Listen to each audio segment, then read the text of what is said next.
ayan guys, nandito tayo sa ating garden at mangunguha tayo ng ating pechay. Ayan, makita nyo yung mga pechay natin, mamumulaklak na. Kaya kailangan kuhanin na natin siya. Ayan, ang lalaki ng pechay natin guys, kaya magigisa tayo ng gulay. Ayan no, nakikita nyo, nagkakaroon na siya ng bulaklak. Ayan, kaya hindi siya pwedeng patagalin. At ang lutong, nakikita nyo, naririnig nyo guys, ang lutong ng ating gulay, diba? So aaraw-arawin natin to para hindi masayang yung ating pag-harvest. Ayan, so lahat yan nakikita nyo na yan hanggang doon sa dulo. Ayan, pechay pa din yan. Tapos dito, hindi ko alam kung ano to eh, basta galing to sa salad guys na binili ko, para siyang tampopo. Tapos tinanim ko lang siya dyan.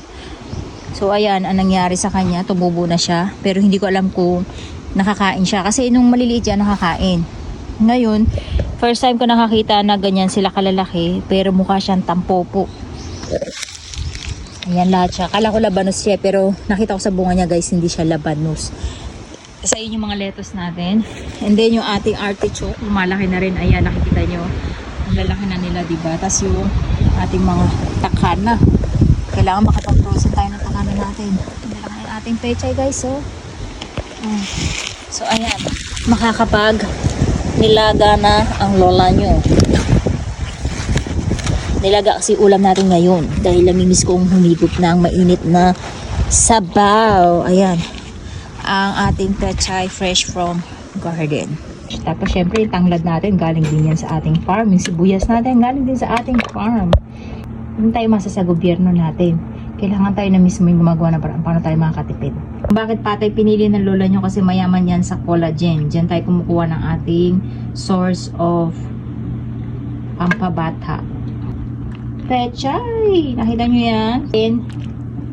Yun na siya. Ay, hindi ako nakapaglagay ng mais. Ito yung ating tirang sinangag kanina. Kahapon.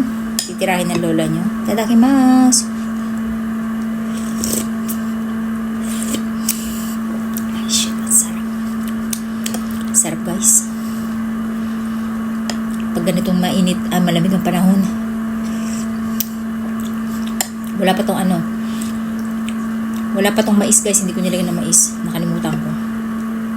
Tapos, yung kamote natin na nilagay dito, guys, fresh from farm din natin. Hindi naman siya fresh. From farm din natin yung harvest pa natin last August. Last November yata. Dahil lalagyan ng patatas, kamote ang nilalagay ko.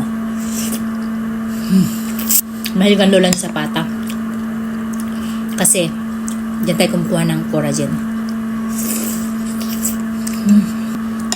Gulay natin, guys.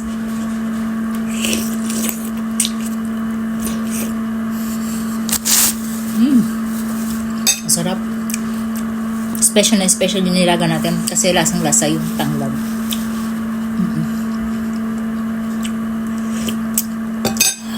Seryosoin ko naman na to.